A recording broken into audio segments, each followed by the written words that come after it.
And I will wait a couple of seconds to allow everybody to come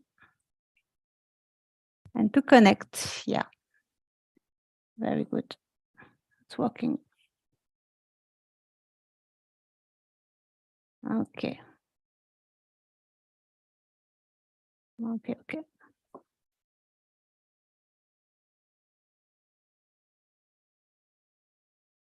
Great. I see people connecting.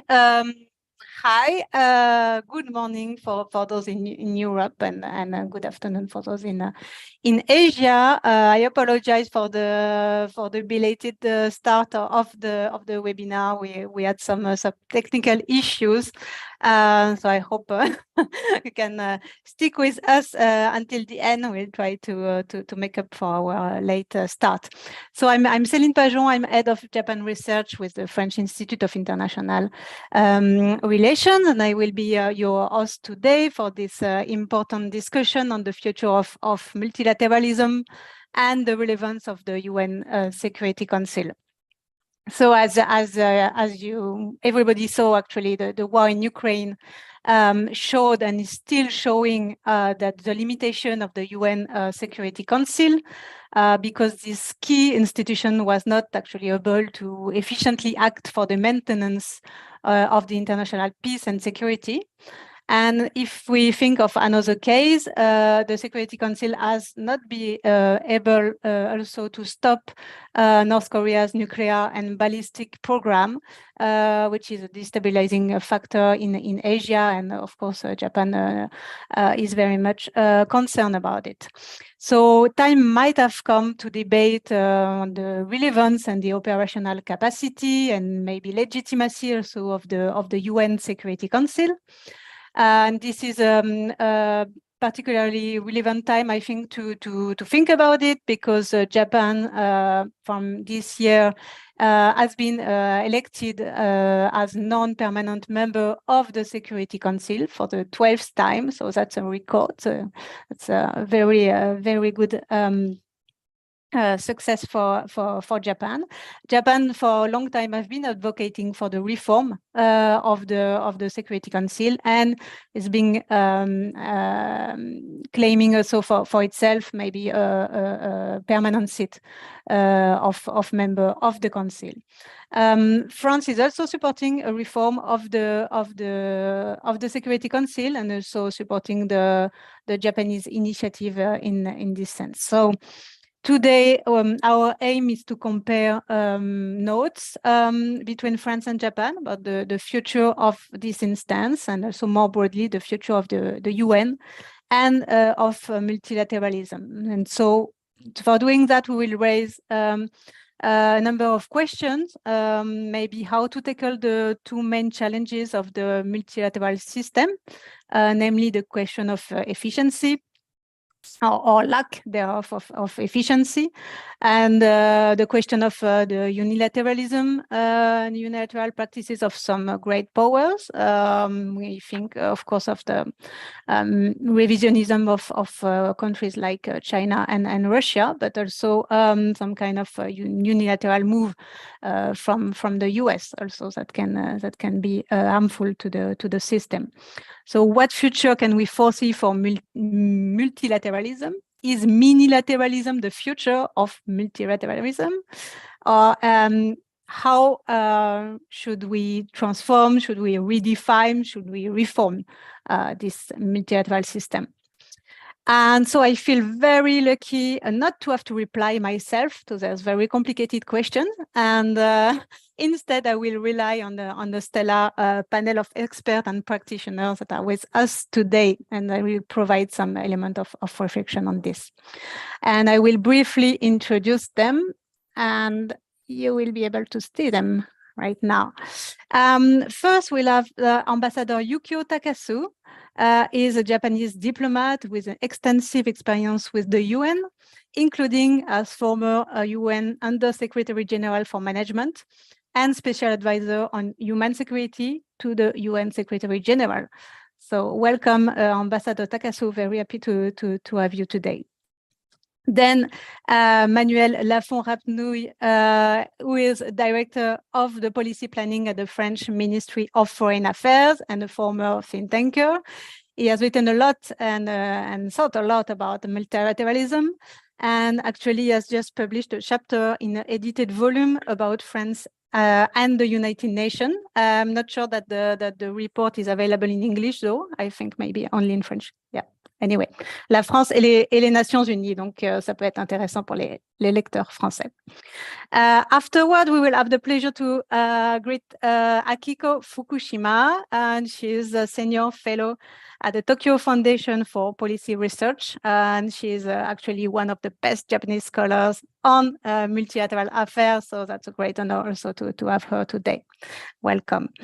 And last but not least, Guibourg de la Motte will provide our perspective on the debated issues, and she has been a senior lecturer at the French Institute of Oriental Studies in ALCO, and she has been recently anointed as a full professor of political science, so congrats. And she is also a research fellow at the French Research Institute on East Asia. She is a key Japan specialist in Japan. She has published a number of books, and in the next weeks or months, she will have a new book coming, Le Japon, un leader discret, in French. So Japan, a discreet leader on the international scene, I guess, on Japan's diplomatic affairs and approaches. So each panelist will have 10 minutes for its initial remarks, and then I will let them react to each other presentations. Then I will raise some questions from me, and I will open the Q&A to the audience. So just before we start, let me remind you that this is a public and recorded webinar. And to the audience, please start from the beginning to think about your question for the panelists and write them down on the Zoom Q&A windows. So without further ado, and with apologies again for the belated start, let's turn to Ambassador Takasu. Ambassador, the floor is yours for 10 minutes or so. Thank you. Thank you very much. Good morning and good afternoon. I'm very pleased to participate in this webinar on such an important subject. And then I'm grateful to IFRI for this taking initiative. Today, I focus a little bit more broader than Security Council. Of course, focus is on Security Council, but I think it should be seen in context, a much broader context. So I start with the more general issue of multilateralism. What is the state of affairs? Obviously, as globalization proceeded, multilateralism increased importance in global governance because networks of interdependence intensified in many ways. People, movement of people and goods services, finance and technology, many other things. And also, we have to address increasingly transborder challenges. Obviously, climate change comes first, of course. The pandemic also taught us, and non-proliferation, many other issues, all transborder issues. So bilateral diplomacy, bilateral approach remains vital, of course, part of diplomacy. Effective solution can be found only through multilateral approach, which involves broader participation, more than 2 countries. But now, as you mentioned, few of the signs of so-called trust or mistrust, I would say, to multilateralism or effectiveness is questioned. First of all, there are major discrepancies between what is needed in terms of multilateral solution, but also what is response in terms of political and financial commitment of it weak. For example, access to COVID-19, which has been an issue for the last 2 years in the world. Need, of course, access to vaccines and treatment to everybody, require the global coordinated response. But you know that the UN system has appeared internationally, and all the international organizations did it. But response, collective response, not the individual, the international appeal falls far short of the need.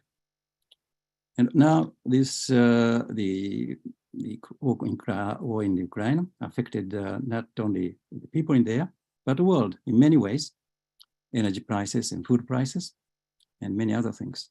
So economic disparity is one of the most serious issues now, and widening. And many countries are suffering from high or excessively high debt servicing. How about response to this? Internationally coordinated response, a bit slow and weak so far. And of course, addressing climate crisis or biodiversity and all these issues, cases for multilateral solution are clear. But how are making concrete progresses, including recent COVID and COP and other things? I would say very, very slow, compared with enormity of challenges. Another weakness, we focus on UN Security Council, which is the primary responsibility, everybody knows, international peace and security, because it's the only organ in the world which can authorize the sanctions and military actions collectively. But it's unable to condemn and stop Russian aggression to Ukraine, or not condemn DPRK, North Korea, which continue to launch ballistic missile against Security Council resolutions. So why is it so? A few reasons, I think. First of all, you mentioned about major country too. The my country first approach, spread of nationalism or populism, is very prevalent.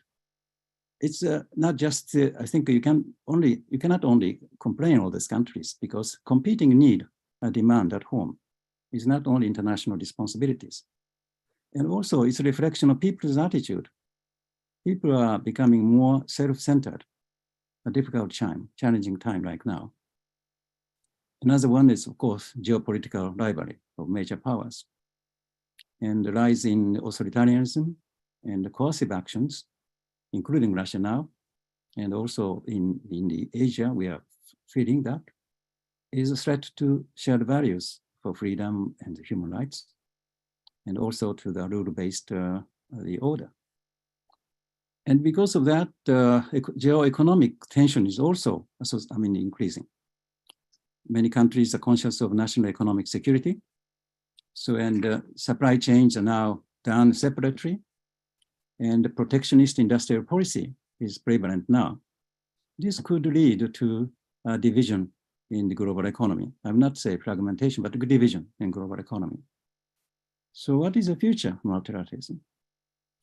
I would, however, argue that the multilateral solution are essential in the future, and the relevance is not diminished. Because first of all, we have been reminded from Ukraine now and other things, peace is indivisible. Everybody is affected. When war in Europe affects Asia and Africa, war in some other part would affect other way. So universal value also is not limited to Western democracy and other things. It must be shared by all. And moreover, planetary threat and pressures will deepen in future, threatening not only survival, livelihood of every people. So our challenge are interconnected. You cannot approach one by one, interconnected across the borders. This is why we need a multilateral response. It's only multilateral response can be done interconnected, threat. So people realize soon, I hope, self-centered approach will eventually or ultimately self-defeating. In relatively short term, it may be seen attractive, but in the long run, it's self-defeating. So balance will be found between this economic security, national economic security, and the benefit of interdependence somewhere. So in this connection, I'm talking about multilateralism as a Japanese. So perhaps for the audience, particularly audience in Europe, I like to say why multilateralism is so important to Japan, centering UN diplomacy, but of course, partly is historical, partly is geographical. Partly historical is when UN Charter was negotiated and concluded in San Francisco from April to June 1945. You may know that Japan was still engaged in war, Second World War. So immediately after regaining its independence, only 1952, on the independence, Japan applied first thing, membership of UN. But what happened? Because of veto, Japan has to wait until December 1956. So, and finally accepted. So UN membership was a national aspiration of Japanese people who wanted a totally different external policy after Second World War. So since then, of course, you know that Japan has adopted the UN-centered foreign policy and then did a lot of things in UN. and a particular importance to multilateralism. Another reason I mentioned geographical. Japan has some similarity with Germany. In other words, Germany also won't have to wait for long before being accepted UN. But the difference here is, unlike Germany, which belongs to Europe, to many other multilateral organizations in Europe, based in Europe, there is no equivalent multilateral frameworks in East Asia, because many reasons, of course. So therefore, G7 is particularly valuable to Japan, in a sense. And also, I would add here, it is the importance of multilateral diplomacy or the setting for small and middle-sized countries compared with big powers. Because here, multilateral setting, middle and small-sized countries can participate in equal footing and can exert influence. Because dynamism is not just national strength, but common norms dictate reasons than in bilateral setting, whereas bilateral or national strength matters more. So this is relevant to global south, particularly in addressing major powers, which tend to prefer bilateral approach. Yeah, I can talk about if there is a question. Of course, multilateralism is not only UN, it takes many forms in respect of membership and scope of activities, regional organizations too, that's multilateralism. But our center of multilateral systems, UN after all, because of inclusiveness in membership, and entire membership, I mean, almost all countries are member, and activities are universal, starting from peace to development of human rights. So future of multilateralism we are talking about, depending on very much whether UN can be effective or not. So how to improve this enhancing UN functions? First of all, importance to stress on the multilateralism based on common norms or shared principles. This is common basis, big and small. So utmost effort must be made to safeguard these so-called universal values, such as human rights, and also rule-based order, no use to settle international peace. This is a very important shared principle. And to remind every person is a global citizen and shares common responsibility to keeping peace and creating fair, inclusive society.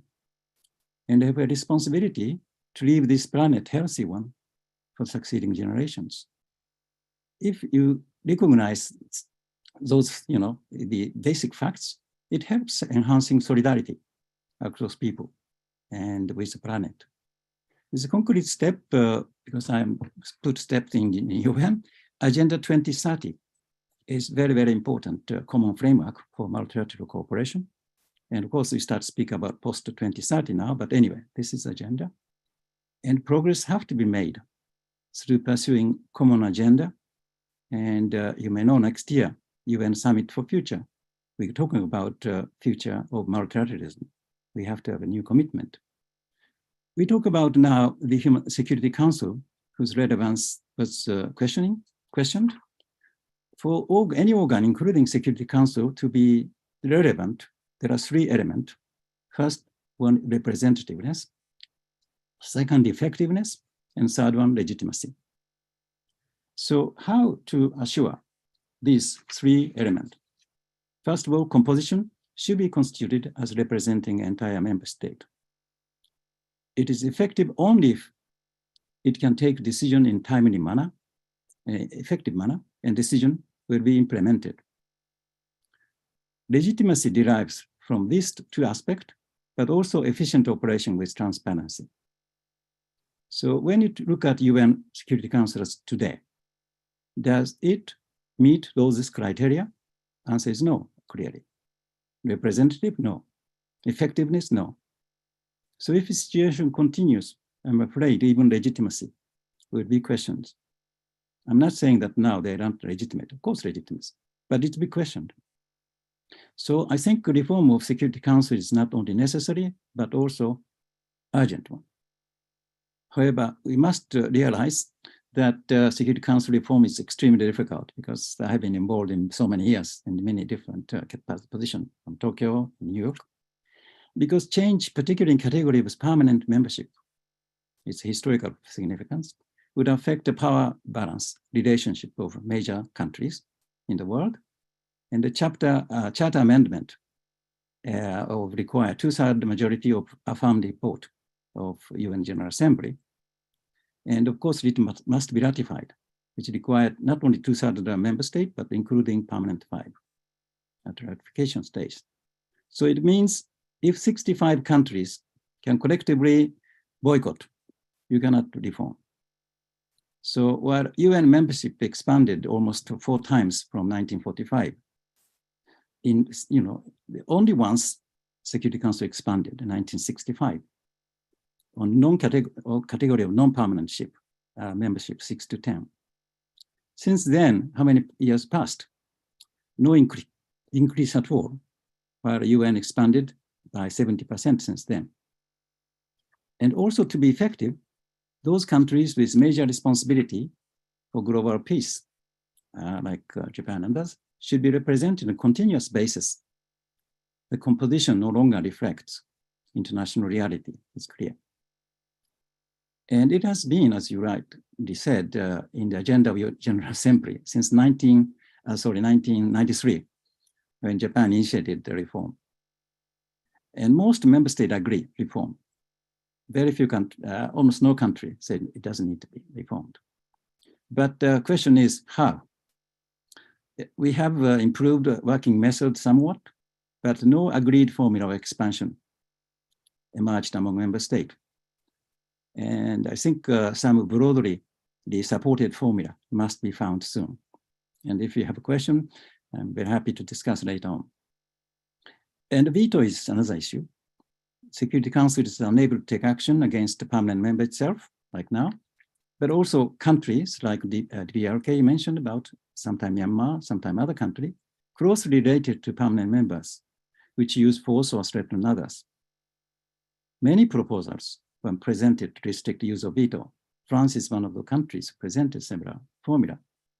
Some require charter amendment. But historically, you have to realize that veto has really, this essential part of creation of UN history. And if you denied veto, UN were not created. So it would be more realistic to restrict by GA resolution, which does not require charter amendment, or voluntary pledges by permanent members themselves. Last May, BGA resolution was taken to explain use of veto to General Assembly. Was not strong, but a good step for right direction, but further effort should be made. We have now momentum because of heavy criticism against, so intensify effort for this. But equal effort, I would say this morning, strengthening functioning of General Assembly is important for peace and security, because this is possible without charter amendment. Historically, Article 12 of UN Charter was added by insistence of smaller nations in San Francisco. They really wanted to preserve authority of General Assembly in peace security, where every member state has equal vote. So during Cold War time, Security Council was not able to take action just like now. That time, an extension of UN forces in Korea. So GA resolution was adopted, so-called Uniting for Peace resolution, based on Article 12. This is a very important precedent where UN Security Council is unable to act when international peace is breached or threatened. General Assembly may recommend corrective measures to restore international peace. In case of Ukraine this time, General Assembly reported took several resolutions, as you know, under this Uniting for Peace resolutions, condemning Russian invasion or determining Russian annexation of 4 provinces illegal and void. And all this resolution, it's important to stress only 5 countries opposed. So member states share in General Assembly strong objection against a violation of other territory and a threat to rule-based order. So this is a time, I think, to act. And let's discuss how to do it. Thank you very much. Merci beaucoup. Excellent, Ambassador. Thanks a lot for this very clear and very comprehensive presentation of the challenges and the possibility to reform the system and in which way we should go. And I'm turning to Manuel Lafont-Rapnouil to get a better sense of the French perspective on this. Thank you, Céline, and good morning or good afternoon to everyone, and congratulations to Japan. I know my colleagues who deal directly, we don't do that in policy planning, but who deal directly with cooperation in the Security Council were very supportive of the Japanese candidacy and hope that the like-mindedness that we see on most of these issues is a good omen for the cooperation. I'll stick to the UN Security Council because it's the most difficult issue and it's also the cornerstone, I believe, of the multilateral system, but I'm happy to broaden the discussion on the Q&A. And I think we need to, that's my first point, we need to be clear about the magnitude of the issue, of the challenge of how to improve the situation in the Council. I think everybody has in mind that we have a problem due to the repeated use of the veto by Russia. Just to make things clear, some statistic, only from 2011, so that's the beginning of the Arab Springs, Russians have resorted to the veto 26 times. China has resorted to the veto 12 times. The US has resorted to the veto 4 times, and France and the UK never. Actually, there was no French or British veto since 1990. If only in 2022, there were 4 vetoes by Russia, 2 on Ukraine, 1 on Syria, and 1 on DPRK. The one on DPRK being the one with China. But it's not just the veto and the resolutions that are killed by the veto. It's actually that this kind of accumulation of veto has an impact on the agenda of the Council and what the Council realistically believes it is able to do. There were always difficult issues on the Security Council agenda, even after the Cold War. The Middle East peace process is a good example. But the list of these issues which are difficult to tackle at the UN Security Council, or that nobody even tries to tackle, is getting longer. And some of these are some of the most serious conflicts of the last decade. Ukraine, obviously, Syria, and it also applied to some important dimension on how you tackle these conflicts, like international criminal justice. It's very hard to mention any role for the International Criminal Court in a UN Security Council resolution these days. But the problem is not just this veto and voting, even though that's, I would say, the most difficult issue, but there's also a problem with the ability of the Council to make its toolbox more effective. The UN Security Council has an impressive and wide toolbox. Most people know of the peacekeeping operations and of the sanctions regime, but it's actually wider than that. If you take only the peacekeeping operations, right now you have a strong pushback that peacekeeping operations should not look after human rights situations in the countries where they are deployed. And there are a number of situations where the relation with the host country and not the relation with warring parties or armed group is getting difficult. And you've mentioned it both before me. There is an issue, for instance, in terms of effectiveness of the action on non-proliferation issues, whether you look at DPRK or Iran. My second point is that nonetheless, there is relevance of the UN Security Council, not as it works now, but as why we should nonetheless stick to it. First, it's not true that the Council is paralyzed. It is paralyzed on some major issues, but it is also working on others. Last year, there were 54 UN security resolutions adopted. It's more or less the average of the last decade. On other conflicts, action was taken on Central African Republic, on Democratic Republic of Congo, on South Sudan. And I hear people say, yes, but all these conflicts are in Africa. Well, first, Africa is quite important and we need to deal with these issues, but it's not just Africa. For instance, there were strong action on Colombia and the first ever UN Security Council resolution on Myanmar, which shows that it is possible to work on how to frame the agenda of the Council. There was also a new sanctions regime, for instance, on Haiti, and measures to improve humanitarian exemptions in the case of sanctions regime. You also can observe that you have more and more countries trying to get a seat as a non-permanent member. Switzerland was not a member of the UN not that long ago, and now not only is it a member of the UN, but it's actually sitting in the council. Some countries like Japan are coming regularly and stick to the importance of being there, but you have smaller countries who believe that it is important to have their voices heard too. At the end of the day, the one reason why I believe the Council is relevant is the UN Charter. The Council is a servant of the UN Charter, and the Charter is the foundation of key principles for the international order, like the sovereign equality between states or the prohibition of the use of force. But it's also a catalyzer to possible collective action.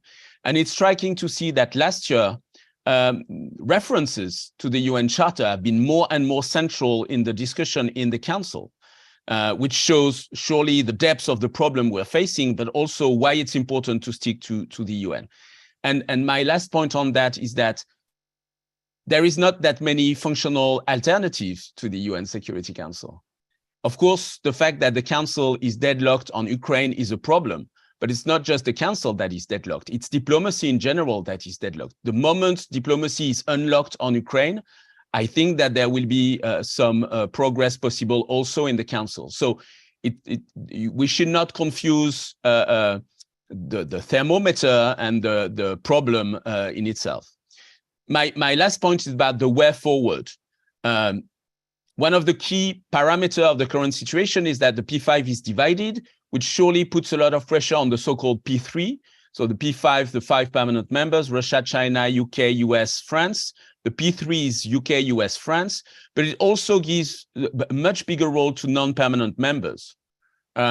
You've seen the African countries concerting much more than they have decades ago. You've seen the EU non-permanent members being active. I'm sure Japan will be another case showing that as a non-permanent member, you can have a lot of added value and tech initiatives. Non-permanent members are now holding the pen and drafting resolutions and tabling them, which was not so much the case before. The other thing that is needed is UN Security Council reform. It's been discussed already quite a lot, both on enlargement, but also on the way it works.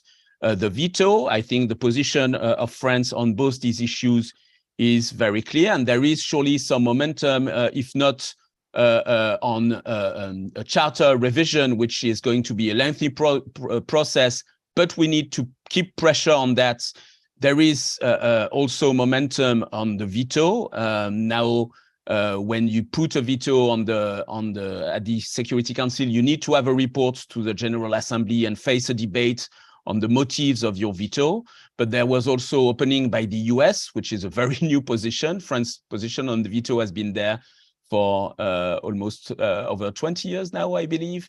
For the US, it's very recent.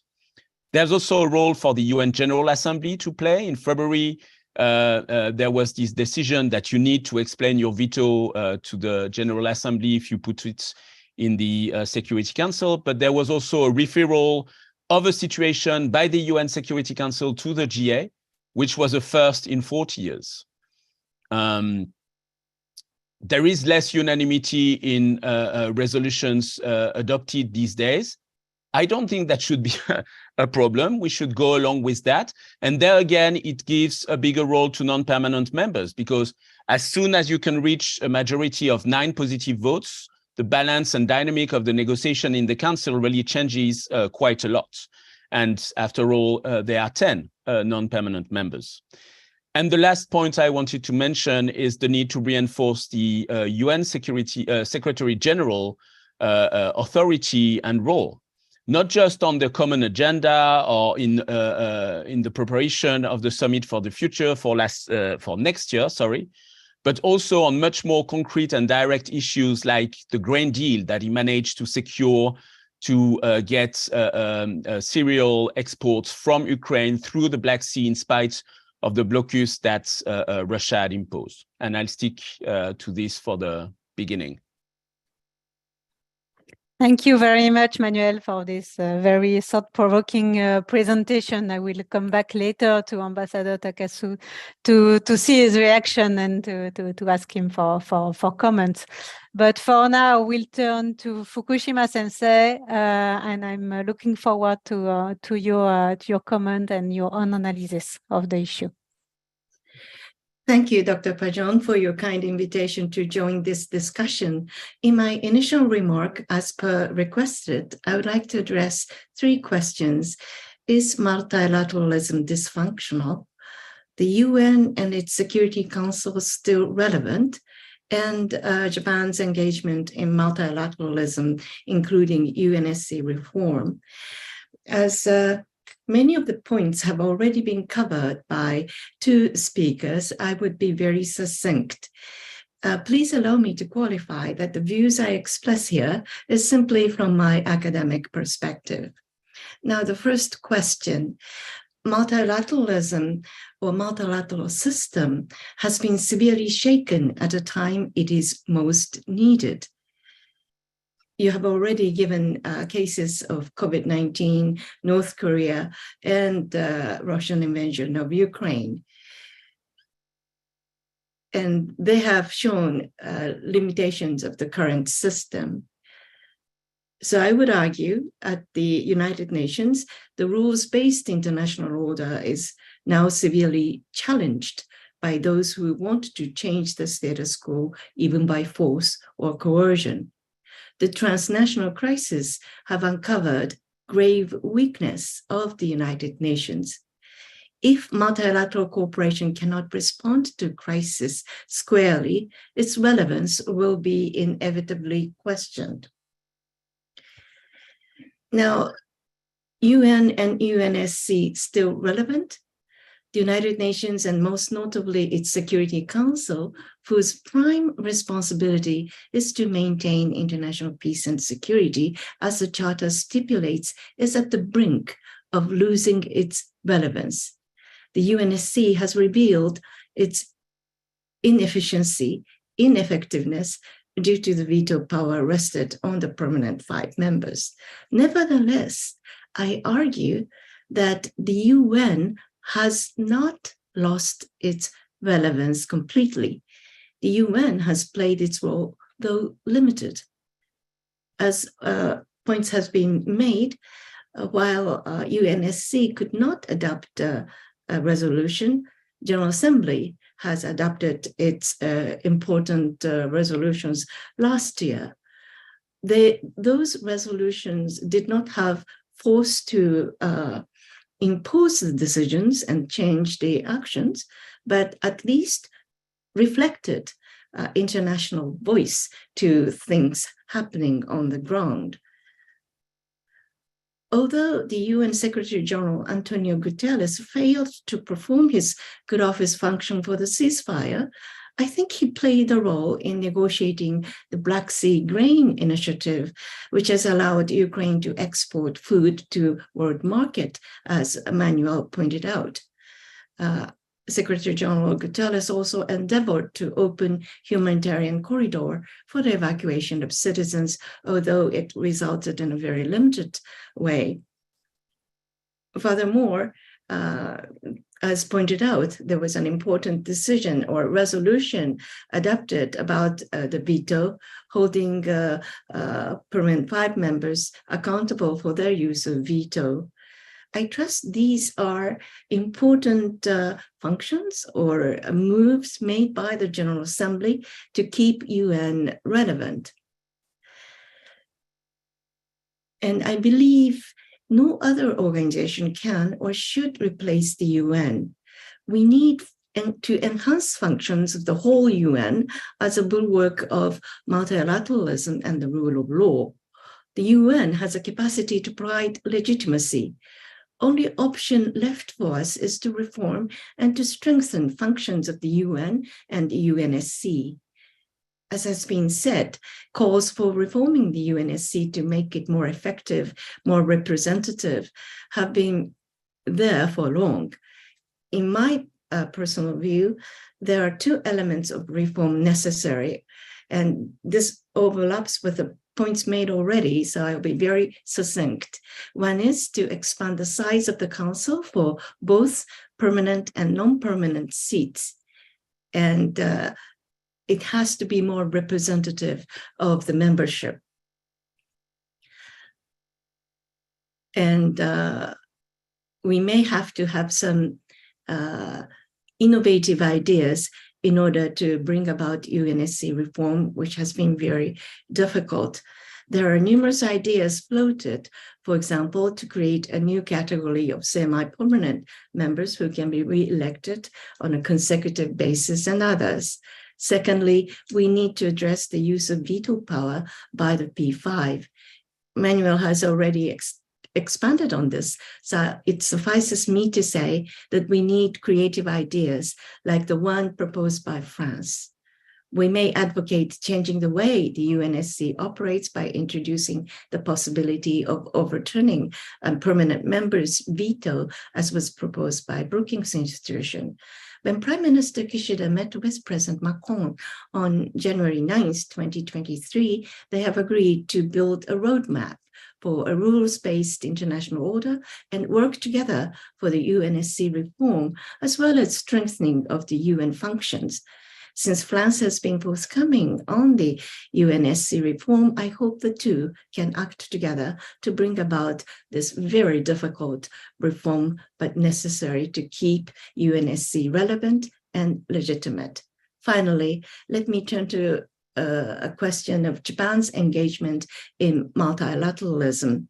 As Ambassador Takasu has expanded, Japan has earnestly engaged in multilateralism, be it regional or global, but Japan has led multilateralism from behind, as illustrated in the launch of APEC. I appreciate the new book by Professor Duramotte, and discrete leader is a very enticing phrase to use. But I would like to argue that Japan has taken a proactive initiative in promoting multilateral cooperation, as illustrated in a free and open Indo-Pacific FOIP. Now I believe a new logic of multilateralism emerging. It demands bilateral, trilateral, minilateral, and multilateral cooperation in multi-layered architecture. While multilateralism in Asia was once dubbed as a spaghetti bowl, what we need today is lasagna. If there is a problem for bilateral cooperation, for example, lasagna will not be tasty with partially broken layer of pasta. The plate should be harnessed by a rules-based order. In January 2023, Foreign Minister Hayashi, as the presidency of the UNSC, hosted open debate on the rule of law and said that if agreements are not observed in good faith, the rule of law does not exist, and the world would become a jungle of brute force and coercion. Foreign Minister Hayashi quoted the permanent representative of Kenya, who once said at the UNSC that multilateralism lies on its deathbed. However, Foreign Minister Hayashi said it shouldn't be, and I underscore we should not let it die. In concluding, let me repeat that we should not let multilateralism die at the time it is most needed, but it has to be multi-layered from bilateral to multilateral. As Japan hosts G7 this year and serves on the UNSC as no permanent member for the next 2 years, I hope Japan can join hands with like-minded partners such as France to refurbish multilateralism befitted for the demands of the day. I think it is very important to enhance the functions of the United Nations and other multilateral system. It is time for a coalition of willing and like-minded partners to act together. I thank you for your kind attention and look forward to the discussion. Thank you. Thank you very much, Fukushima-sensei. I think it was a very good and complementary presentation to what we've heard so far. So I'm also looking forward to hear the reaction of the other speakers on your bold proposition to build up lasagna on the international system. It's quite interesting. So now I'm turning to Guibourg Delamotte, Professor Delamotte, if you would like to take the floor to share your views. Thank you very much. That was most enlightening, extremely interesting indeed. It's very, it's a great idea to hold this webinar, and Japan's been stressing the need for UN security reform for many years, and repeatedly. So the latest occurrence I noticed was in June 2022 at the Shangri-La Dialogue. I believe this is really something that Japan has at heart. Now, I was very interested in hearing your suggestions and comments and remarks on what could be done or what has already been done actually. With respect to the General Assembly, that might be a question for Takasu Taishi. What do you see could be done, and how could we go further? So there were a number of elements pointed out by Manuel Lafont-Rapnouil, such as the need to explain a veto to the General Assembly, which I thought was very interesting. Could we go even further and maybe decide that the General Assembly may reverse a veto? Would that be conceivable with the UN Charter? That would be one question, maybe. Another question would be with respect to the UN Security Council, and there maybe I'll turn to Manuel, although of course, you know, both the three speakers are very welcome to intervene in whatever way they wish. But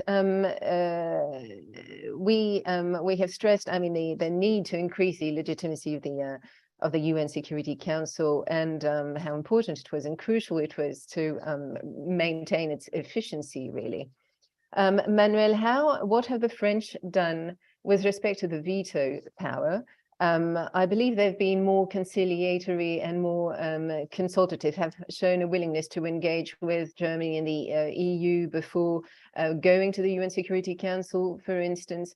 Is that, do you think, the kind of position that we should advertise to show that we're using the veto responsive, oh, I mean, not even the veto, but that we're being permanent responsible permanent members of the UN Security Council?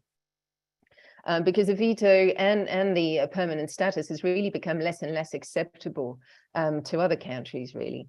Another element I was thinking about while I was listening to you was, and I've noticed recently that the presidency of the UN Security Council was only a 1-month presidency, which is really extremely short. Would it not be maybe a step forward and an easy one to move to doubling up perhaps the term of the non-permanent members, so that they would be elected not for 2 but 4 years, and then doubling the presidency to 2 months rather than 1?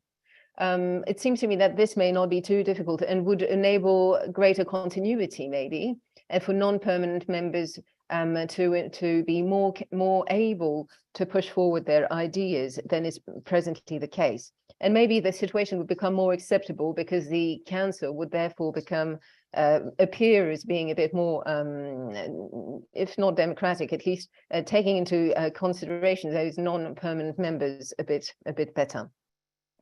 I would have a question, again, this one for Manuel.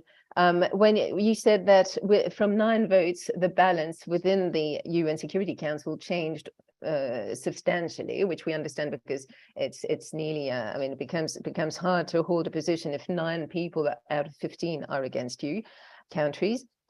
Would you have examples of that? Because I would find that very interesting to hear. Reflecting on your talk, Manuel, also it was quite enlightening indeed to stress that diplomacy as a whole is in a stalemate presently, not just the UN Security Council. And I remember the situation in Iraq in 2004, which is actually when I met you, I believe, talking about multilateralism as well. Which tells you it's not a recent issue. But on Iraq, we remember that the UN was considered out and divided, and then diplomacy got working again, and a new resolution was adopted, and then the UN could be involved again in Iraq. So indeed, diplomacy is important, isn't it? And that allows us to foresee a future where the UN Security Council will again be able to work in the Ukrainian context. So these would be my points and questions to you at this stage. Thank you very much. Thanks a lot, Gibu. A lot of questions indeed, and I can feel also your own reflection through the question you ask. So do not hesitate later on to step in again and provide your own perspective on this. So I think you have plenty on your plate right now, so I will turn to Ambassador Takasu and then Manuel and then Akiko again, and later on I will add some more questions from the audience. Ambassador Takasu.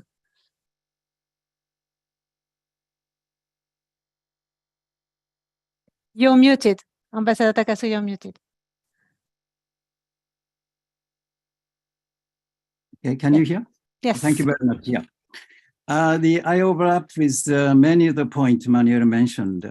This reflects, I think, very similar approach Japan and France can take, collaborate. I think, after all, I agree with him that you cannot just blame stalemate of the key issues, the very difficult issues in Security Council for the members there alone, because it's a reflection of global politics and a reflection of the rivalry there.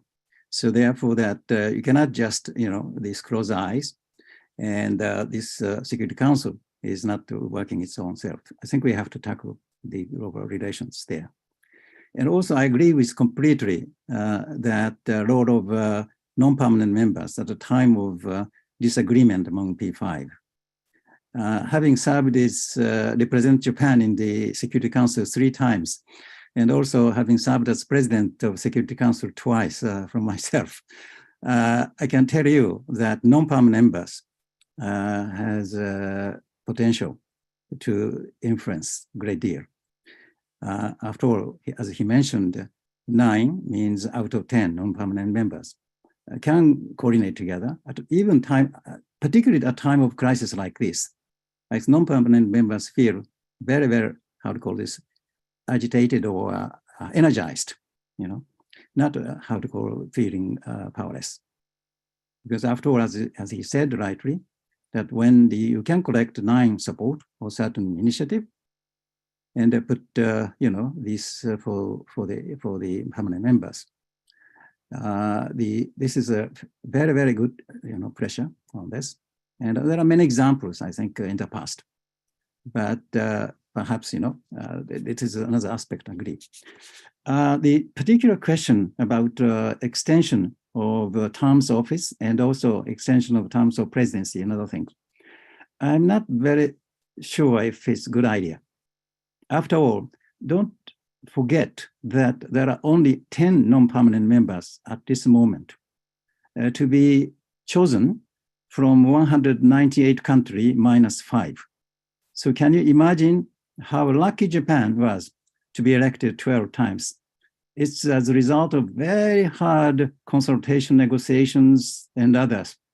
It's not so easy to be elected, so many times. It's of course your performance and other things, responsibility, but at the same time, understanding of other member states in Asian countries, Asia Pacific group, to feel that Japan would be not only speaking Japan, but more general interest of Asian countries, and also trust that they have, I think, and you have to really earn for that. So if you extend the terms of office of non-permanent members 4 years, what is going to happen? The country will stay 4 years, and then chances other for country limited. And to make presidencies of 2 months, to lengthen of terms of office, I think it really doesn't make sense. And after all, the 1 month's presidency and 2 months presidency will make material change. I don't really think so. Obviously, from my own experience, Japan is just untypical in the sense that so many times has been serving Security Council, but most of the country non-permanent, I mean, countries who are not, permanent members, have very few, chance to serve in Security Council. Can you imagine that, So therefore, what really happened is that unlike permanent members who has been always there, so regularly doing presidency, they have so-called accumulated experiences. But non-permanent members, they do not have, most of the country don't have. That's why, for instance, Japan, when I was particularly president myself in 2010 or something, we very much worked to improve working method and transparency. So the newcomers who don't have much experience will know basic, rule of games and other things. Because you may know that rule of procedure is not, there is no rule of procedure of Security Council. It's on preliminary rule of procedure, because procedure itself is a very important part of a negotiation. But Japan made effort to make it very transparent. And by our own Japanese expense, made a booklet for procedures and working method on this one. It's very useful for newcomer to this one. So I really feel that this is not a material change. I think we should focus more on effort of increasing representativeness and also, some other issue. May I go to this category and the use of veto? Again, question was raised. Ideally, by changing charter and expand Article 27, paragraph 3 into Chapter 7. What it really means is that, this Article 27, paragraph 3, when this permanent members is a party, direct party to the conflict, they should refrain from voting when matter is a procedure. So by implication on substantive matters, they can exercise. So this is a veto. In other words, procedural matter, there's no veto. But it's Chapter 6, means no enforcement and corrective action. So if you just take a few words in 27.3, then it's be applicable also to Chapter 7, but require charter amendment. It's a bit difficult, really. So therefore, can we go a step further than this resolution of General Assembly last May? Because that is only explain why you did exercise veto. That is very weak. It's So I think we can go more. But for instance, the GA resolution, which will require 2 permanent members for veto to be effective. This can be done. In effect, of course, it's changing by resolution. There are several instances in the past. GA resolution has been passed, which has effect of changing charter provision. There are several examples, but because of time, I just cut short on this one. But I think this is doable. Okay. And also there are many ways, voluntary pledges, that is another one. I think France has another proposal, other things. Let me see, I think just I stop here. Thank you. Thank you very much for the very rich replies to the complicated question. Manuel, what is your views on that? Quite a few complicated questions, especially from Gibor. Thank you, Gibor. I'll try to, I've noted 6 that I think I can say a few things about it. On the idea of the non-permanent members' role, one good example on when that was central is precisely the Iraq crisis in 2002-2003 that Gibor mentioned, where many people remember it as the French actually using their veto to block the invasion of Iraq, and it didn't happen. There was no French veto. And the reason why there was no French veto is that because there was no majority for the US-sponsored UN Security Council resolution, because a group of 5 non-permanent members had decided to stick together, saying we can't support this, and you're not going to divide that block of 5. And because of that block of 5 plus Germany, France, and Russia position, it was not possible for the US to actually reach the threshold of a 9 positive votes majority. The majority in the UN Security Council is not a proportion, it's 9 positive votes threshold. Another example where non-permanent members have a role is the humanitarian access issue in Syria. I'm not saying I have many issues with the current system, but the reason why there is cross-border humanitarian access to Syria is because non-permanent members took the issue and sponsored a resolution. And the fact that it was tabled by non-permanent members and not by France or the US or the UK made it much more difficult for Russia to actually oppose it and block it. So they've been working on undermining it and diminishing its breadth and impacts over the years. But that was really one of the other major example of non-permanent members stepping up to the plate. On the veto, what you need to understand, and that's true for a number of other reforms having to do with the UN Security Council, is that if you need a revision of the UN Charter, you need agreements by these permanent 5 members, not for the vote, which is a 2/3 majority, but for the ratification, because the ratification of the revisions need to be 2/3 of the members, including the 5 permanent members. In the 60s, there was a reform of the UN Security Council, but it was a reform to move from 11 to 15 members, so adding more non-permanent members.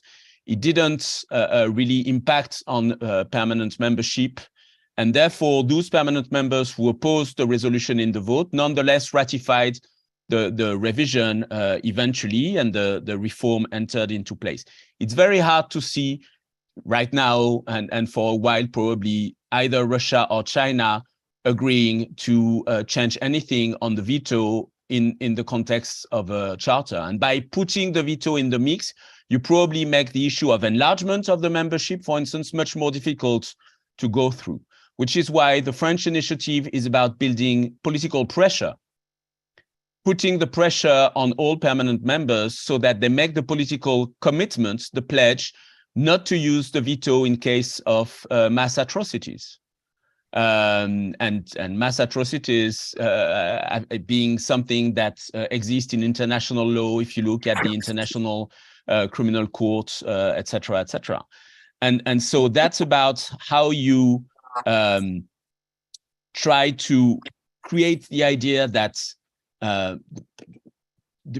of course, you should be able to disagree with what is suggested, but if you disagree, then you need to be able to suggest an alternative route. What is really striking in the way Russia, for instance, deals with Syria or Ukraine is they just want no action. They just want no UN intervention to help with settling the conflict. So that's the political pressure that we need to put. On the presidency, I very much agree with what was just said. I think the presidency is it's important, but it's mostly organization of the debates. If you make if you make it longer, it doesn't change much, I believe. If you make the term longer, then you have a queue effect with many countries not being able to come back to the council. And as I said, you have more rather than less countries willing to sit in the council. So you have this issue, but nonetheless, one thing where you are spot on, Guibourg, is the need for continuity. And it was said that trying to reform working method was important to help new members to get a better sense of what they could do and how they could work. You also now have NGO assistance. There is this NGO based in New York called Security Council Reports that helps quite a lot everybody to understand what's happening in the council, but including sitting non-permanent members to get a sense of precisely this continuity. What happened last year? What happened the year before? What are precedents for this rule? How to work with the provisional working rules, et cetera, et cetera. Fourth point on the idea that the council is resilient to the crisis. In a way, it's true. You had major crises in the last 2 decades, and then the council set up to work again. You had Kosovo, you had Iraq, you had Libya, you have Syria now, you have Ukraine. My concern is that it turns out to be cumulative nonetheless. The council gets back to work, but it's never as easy as it was before. And these precedents have all left some kind of burden of political luggage that some members and the council as a whole has to travel with. And so I don't want to go into, and that's my 5 points, the idea that the UN Security Council is irrelevant or illegitimate. I think we should not confuse the council and its current track record. And the important points, and I agree very much with what Fukushima Sensei said about that on what do you replace the council if you think that it doesn't work? If there is no replacement, are Russia and China going to benefit from it, or Japan and France? I don't think Japan and France are going to benefit from the council being sidelined and nothing being there to replace it. And so my last point is about the importance of reform. It's not because we need the council that we need the status quo. Obviously, the status quo is more than problematic. And that's true. We need institutional reform in the multilateral system in general. That's true for the UN Security Council, but actually that's true for Bretton Woods institution. That's true for the trade dispute settlement organs in WTO. But even more, I believe that institution, and this is not to say institutional reform is important, we need to reform multilateral policies. The 2030 agenda was mentioned. This is the agenda about the Sustainable Development Goals. There was a huge setback on progress on the SDGs because of COVID. I'm always struck that this is not much more discussed. I think this is laying out the ground for very difficult situation and challenges, and we need the policies to tackle these. And these policies are not just more of the same. They need to be deeply reformed multilateral policies. Thank you, Manuel, for the very strong statement and the very strong appeal and call for the reforming of the multilateral system. Fukushima Sensei, do you have some thought on the raised question, or do you have additional comments? I don't have anything more to add. This has been well covered by both Ambassador Takasu and Manuel. I only repeat that UNSC is relevant and must be relevant, legitimate, and capable or effective.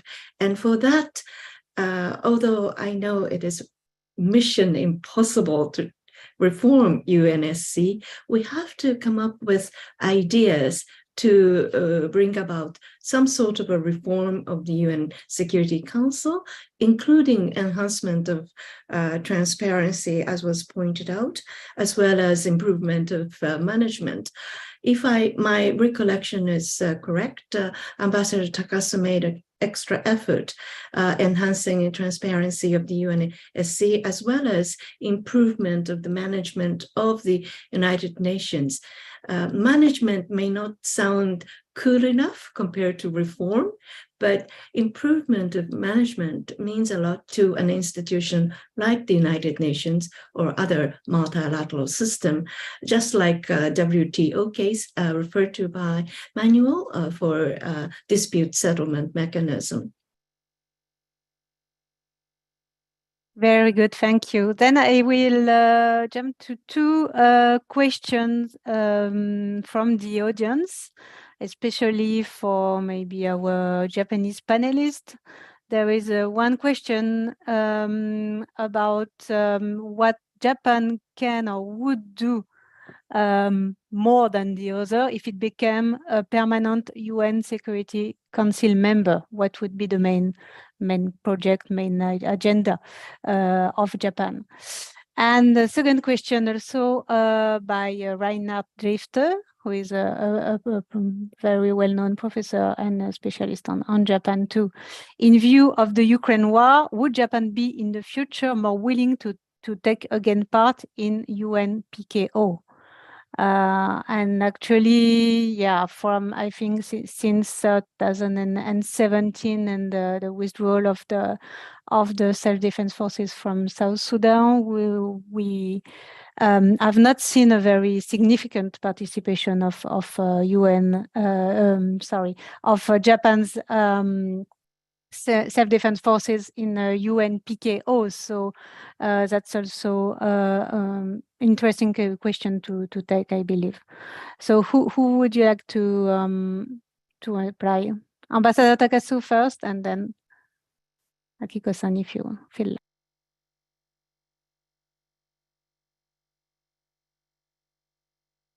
Ambassador, you're muted. There are two questions. First issue about what Japan would be doing if they were, given the opportunity to permanently serving in Security Council. It's very clear that Japan has a very different historical development for the last 6 years. During these processes, Japan has developed this very much, I would say, the concept of security should be approached very much comprehensively. And this is so-called interconnected challenges. Peace and security must be related very closely with development and also human rights. This is this basis of peace building, prevention of war, and post-conflict peace building and reconstructions. And there is a major gap there, peace and security approach and development approach. And one area I'm talking about, perhaps security should be enlarged, so-called human security. And this is approach, I think it's very useful in addressing many issues. And of course, Japan, coming from Asia, I think has background, and this disarmament and non-proliferation is very, very close to the, Japanese specialty, I think. And there are lots, I think, we can offer for this one.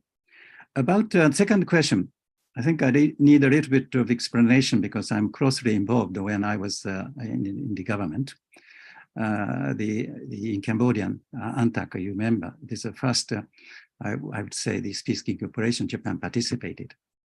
And unlike many other countries, perhaps this is not well understood outside Japan, use of forces, member of self-defense forces we call, JETAI on this one, is regulated by law.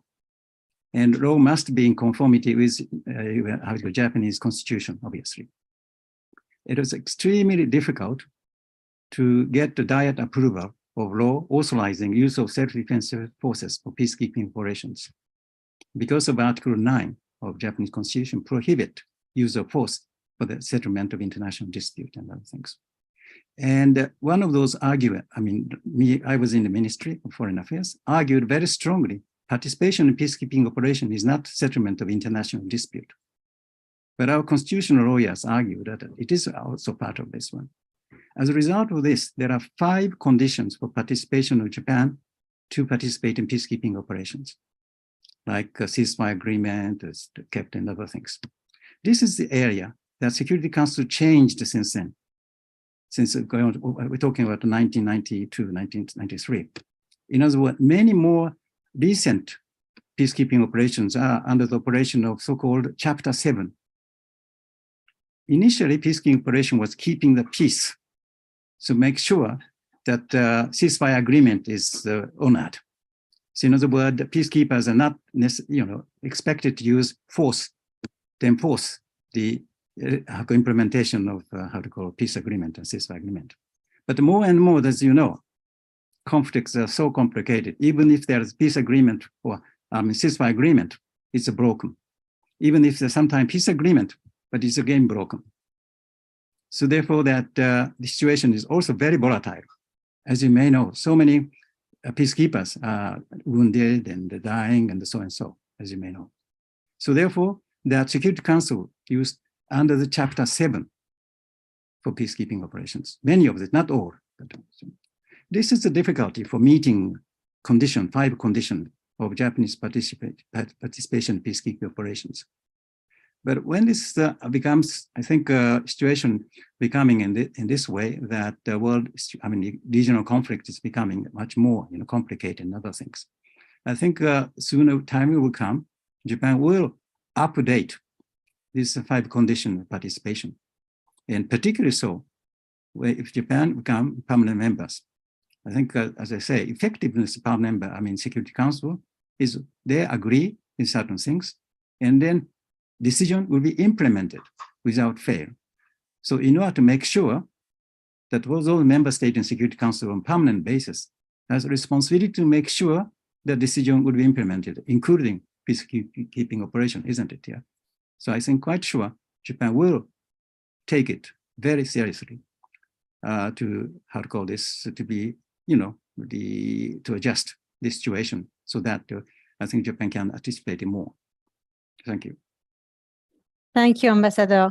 I'm just following with another question for you because you referred about a booklet that Japan has made for non-permanent Security Council member, and one person in the audience is asking about knowing a bit more about this booklet when it was issued and so on. Thank you very much. It's very well known, so-called, hidden bestseller, I would say. As I mentioned, that the Security Council procedure, rule of procedures and other things are fairly complicated for newcomer. And many countries enter to Security Council non-permanent members have no previous experience having served there, no accumulated experiences, knowledge, unlike permanent members. So therefore, it is benefit. And also, here, I meant this open meeting, I wouldn't say that. But these many members in Security Council try to keep it also to their own, because make it transparent is not necessarily advantage for this one, because procedural negotiation is a part of negotiation in UN. Once you succeed in the procedural negotiation, already more than 50% have been achieved. Next step is called substantive, you see. So therefore, Japan felt its responsibility having served so many times there. Make this rule procedures and working method and other things as transparent as possible. And when there is stalemate in the Security Council in procedural matter, because some countries say that this is not a threat to international peace and security. It's only affecting domestic affairs, like Sri Lanka, for instance. It's not, people are dying and other things, but it's island. So it's not a threat to international peace and security. It's domestic matters. People start to argue those things. Right? So there is some mechanism that has been created. So that's kind of effort that Japan made it, and then make it make it available to all member states who joined this one. I don't know if it's out of print or other things, but please inquire the Japanese mission to UN in New York. I think they're very happy to provide you. Thank you. Thank you very much. Akiko or Gibur, do you have additional comment on this? Fukushima Sensei, do you have any additional comments? Just one, if I may. Ambassador Takasu has responded to all the questions, and I concur with his viewpoint. I would like to add a small footnote that Japan has been sending its peacekeepers over 31 years since the enactment of so-called PKO law. And as pointed out, we do not have any contingent dispatched at this point of time, but during this time, we are putting a lot of emphasis on capacity building of peacekeepers from troop contributing countries, and this has been appreciated. And the mechanism we use is called TPP, but not the one you kindly, you tend to associate. It's trilateral cooperation program with the United Nations, and we are assisting countries in Africa and Asia to send their peacekeepers. Unless peacekeepers are capable, the mission will not be very effective. And also, I hope Ukraine will come to a stage where we can send our PKO or peace building missions. And in the context of peace building, I trust there are so many things Japan can do. Japan is sending our assistance to Ukraine at this point of time as well. Helmut? Thank you very much. Yes, I was going to make a few comments, but I think I better stick to the questions, because it's such a privilege to have Takasu Taishi and Manuel Fukushima Sensei here. With respect to PKO operations, PK peacekeeping operations, I believe the hurdle is, and the 5 principles, the hurdle is political, but also to a certain extent legal. So politically, I believe the great concern is both for the self-defense forces not to kill anybody while in a mission, and also for the peacekeeping, for the Jieitai themselves not to get hurt. In that respect, with respect to the first point at least, has any change been made to the criminal regime under which the peacekeeping forces, so the Jieitai, operate when they're in a peacekeeping operation? So are they still likely to be sued in the normal courts if anything happens and they kill someone by you know, a terrible unluck or mistake? Or so this would be a question for either Takasu Taishi or Fukushima Sensei. So it's this legal issue I'm wondering about. Ambassador Takasu, would you like to reply? I really don't want to imagine that it would become necessary. That's why the 5 conditions of Japanese participation in peacekeeping operation were negotiated very carefully among the parties and in part of this law. In other words, use of force. Normally, use of force in the context of Security Council is much bigger thing, but I'm talking about the use of force in sense of use of weapon here. Use the weapon is restricted for the self-defense, and also it has been enlarged later on amendment by law, because it's totally unrealistic in the this real situation, actual situation, peacekeeping operations. There is the use of force to defend not only yourself, but other troop members. Initially, troop members from Japanese troops, contingent, but later on amended to the contingent of the other contingent working in the same, peacekeeping operations. So therefore, that the self, how to call this? Your question is, if this one member, individual member, our peacekeeper there, they violate that restriction of use of force, and what it called kill some person. Well, not necessarily. Yeah. I'm sorry. I mean, in a situation where somebody gets killed, but it could be in self-defense. So he could be following the rules of engagement. Yes. But I believe he'd still go. If there was some debate, he'd still be sued in a normal court, wouldn't he? If it we are talking about the peacekeeping operations conducted outside Japan, no, isn't it? Yeah, in the field country. So therefore, that this not only the rule is there, but extremely well disciplined and trained.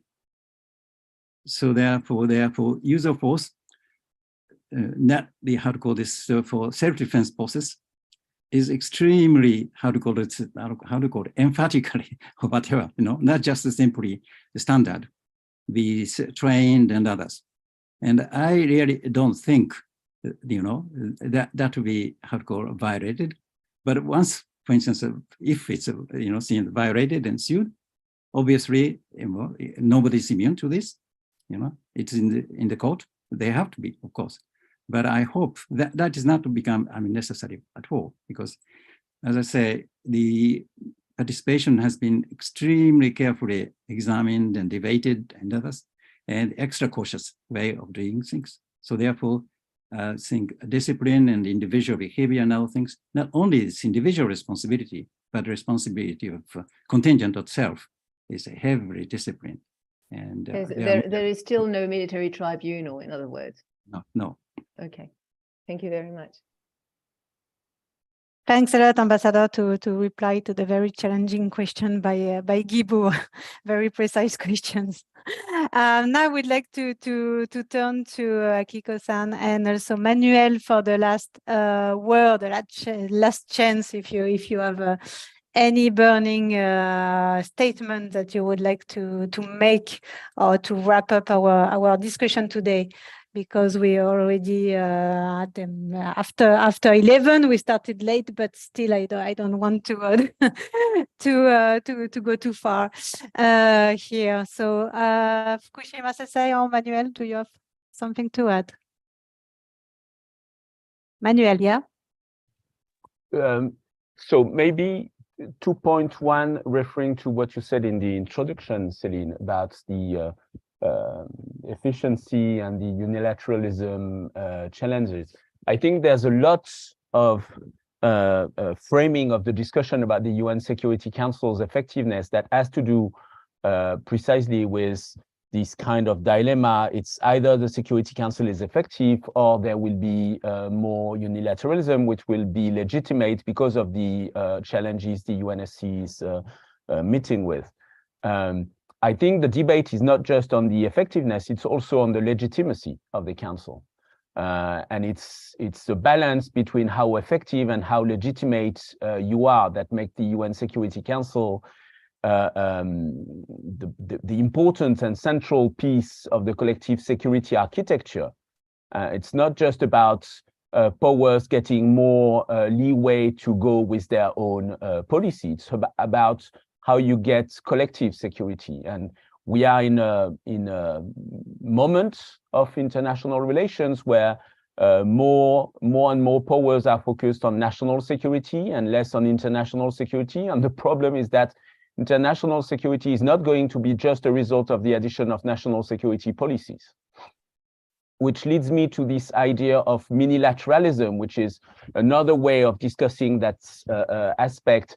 Yes, of course, multilateralism is important, but not at the expense of a more formal, more institutional, more universal, more inclusive multilateralism. It usually is the case that multilateralism works the best when then it plugs back into this kind of more formal, more institutional, more universal system, and not just because it's important for middle and small countries to feel some sense of ownership, but because we need this kind of universality and the toolbox and the formalities of the secretariat and the follow-up and the operations and the funding that come with these more formal multilateral settings to actually tackle the issue. So that was my first concluding point. The other one is there's a question in the chat about what we could do about cyber. I'm not going to open this box, Céline, don't worry. But just that's one point I didn't make, I wanted to do, which is not that long ago, we thought the UN Security Council was the right place to address any issue: climate, HIV, COVID, biodiversity. Well, there are other places which sometimes are better suited to actually move on this issue. Cyberspace governance and cybersecurity or cyber cooperation is an issue that has to do with what are the rules of the road. So it's a legislation, it's a lawmaking issue. That's much better done in a much more inclusive and formal context. And it's also a multi-stakeholder issue.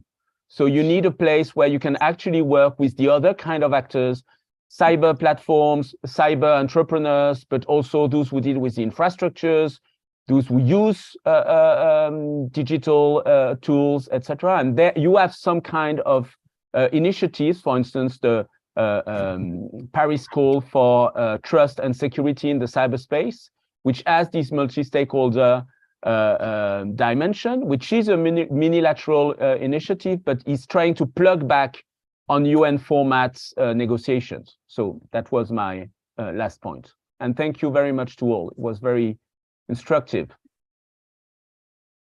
Thank you very much. Fukushima Sensei, very last word.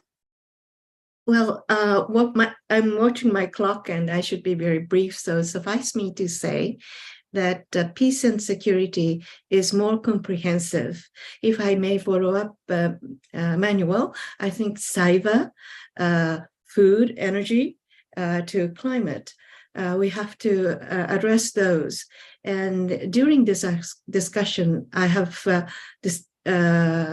felt that French colleagues and Japanese experts and people in the government are sharing many of the common, if not similar, concerns as well as agenda in front of us. And I hope this discussion will help us, Japan and France, to work together. I thank you for the opportunity. Thank you.